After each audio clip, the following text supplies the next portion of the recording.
Vision ક્લાસીસની YouTube channel પર ફરીવાર એક તમારું સ્વાગત છે.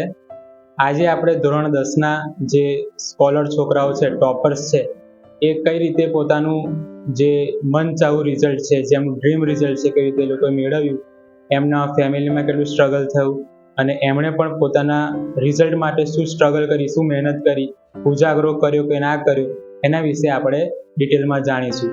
અને એ બધી જ બાબતો તમારી સમક્ષ એ પોતે જ મૂકશે, તો એને ધ્યાનથી સાંભળજો. આજે આપણી વચ્ચે મિસબા પઠાણ છે કે જે મદ્રાસા હાઈસ્કૂલમાં 3rd નંબર લાવ્યા છે અને મેથ્સમાં 99 માર્ક્સ છે. તો એ કઈ રીતે એટલે સુધી પહોંચ્યા એના વિશે જે એમનું સફર છે, મુસાફરી છે, એમાં કઈ કઈ મુશ્કેલીઓ આવી એ તમારા સમક્ષ રજૂ કરશે.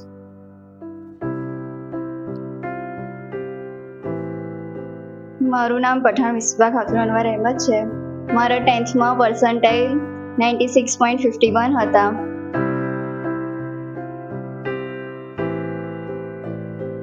છેલ્લા 2 વર્ષથી વિઝન ટ્યુશન ક્લાસીસમાં ભણું છું. મને આસિફ સર અને બીજા સર અને મેડમ સાથે પણ બહુ સારી રીતે સપોર્ટ મળ્યો છે. એન્ડ સ્કૂલવાળાએ પણ બહુ સારી રીતે સપોર્ટ કર્યો. ભણવાની બાબતે હરેક વાતમાં તેમણે અમને સપોર્ટ કર્યો છે. જે અમને ટોપિક્સ ના ખબર પડે એમને બહુ સારી રીતે અમને સમજાવ્યા છે. એન્ડ હરેક વાતમાં તેમણે અમારા ભણવા બાબતે બહુ સારી તકેદારી લીધી છે. એન્ડ ભણવામાં જરૂરી છે કે છોકરાઓ ટાઈમ ટેબલને ફોલો કરે. કોઈ ટાઈમ ટેબલ આપણે બનાવવું જોઈએ. ભણવા બાબતે પહેલાં તો ટાઈમ ટેબલ બહુ જરૂરી છે. આપણે સવારથી ઉઠીએ છીએ અને ત્યારથી જ આપણે વાંચવાનું ટ્રાય કરીએ તે પોસિબલ નથી. આપણે દરેક વસ્તુને મેનેજ કરતાં શીખવી પડે છે. ઘરનું કામ પણ છોકરીઓ હોય તો તેમને ઘરનું કામ પણ કરવું પડે છે અને તેમને સ્ટડીની મેનેજ પણ કરવું પડે છે. એટલે દરેક વસ્તુમાં ટાઈમ ટેબલ બહુ જરૂરી છે. તમારા ફેમિલી બેકગ્રાઉન્ડ વિશે થોડુંક એ લોકોને જણાવો કે તમે કયા બેકગ્રાઉન્ડમાંથી બિલોંગ કરો છો અને કઈ રીતે હજુ આગળ જવા માંગો છો, શું બનવા માંગો છો, ડ્રીમ શું છે? મને મારા ફેમિલી તરફથી પહેલાંથી સપોર્ટ રહ્યો છે.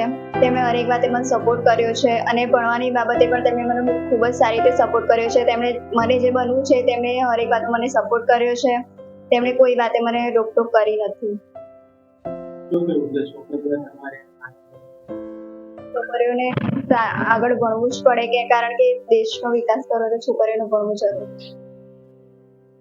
સરસ સરસ. તમને બહુ બહુ શુભકામનાઓ તમારા આગળના ભવિષ્ય માટે અને આવી જ રીતે તમે સારા માર્ક્સ લાવો એવી વિઝન ક્લાસીસ તરફથી અને ફેમિલી તરફથી તમને શુભકામનાઓ છે. Thank you. ઓકે, હવે આપણે વોરા અસરાને મળીશું જે પોતાની જર્ની વિશે આપણને કહેશે કે કેમની રીતે સ્કૂલ, ટ્યુશન અને ઘર ત્રણેયની મહેનતથી પોતાના જે ડ્રીમ પર્સન્ટાઇલ છે અને પર્સન્ટેજ છે કઈ રીતે મેળવ્યો. અસરા તમારા સમક્ષ બધી પોતાની જે મુસાફરી વચ્ચે જેટલા પણ ઓબ્સ્ટેકલ્સ આવ્યા છે અને જે બીમારીમાંથી કેમની બહાર આવી છે એ બધા વિશે જાણકારી તમને આપશે. નામ વોરા અસરા છે. મારા ધોરણ 10માં 74.16% હતા. મેં મારું ધોરણ 10નું ટ્યુશન અહીંયા જ વિઝન ક્લાસીસમાં કર્યું છે. મારા ધોરણ 10 દરમિયાન જો કોઈ સૌથી વધારે સપોર્ટ આપનાર હોય તો એ મારું ટ્યુશન હતું. પછી મારા પેરેન્ટ્સ, જે અત્યાર સુધી તો કોઈ વાતે મને રોકટોક કરી નથી.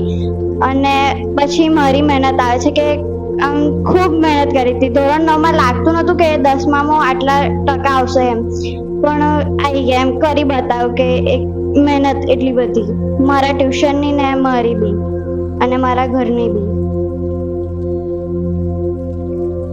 બીજું શું કર્યું જોડે જોડે?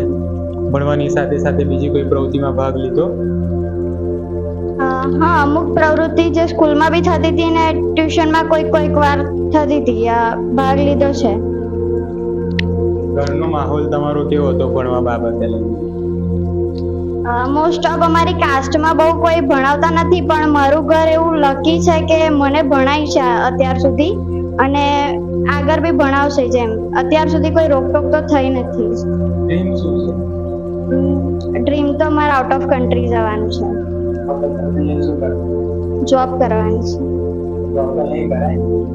ના, પણ પૈસાના લીધે યાર. વાંધો નહીં. વિઝન ક્લાસીસ તરફથી તમને શુભકામનાઓ છે કે તમે 11-12 કમ્પ્લીટ કરીને બહાર જાઓ અને ત્યાં જઈને સારી જોબ કરો. ખાલી જોબ ના કરો, સારી જોબ કરો. રિસ્પેક્ટિવ જોબ હોય, અર્નિંગ્સ વધારે હોય અને રિસ્પેક્ટિવ તમારી ફેમિલી બી મહેસૂસ કરે. Thank you.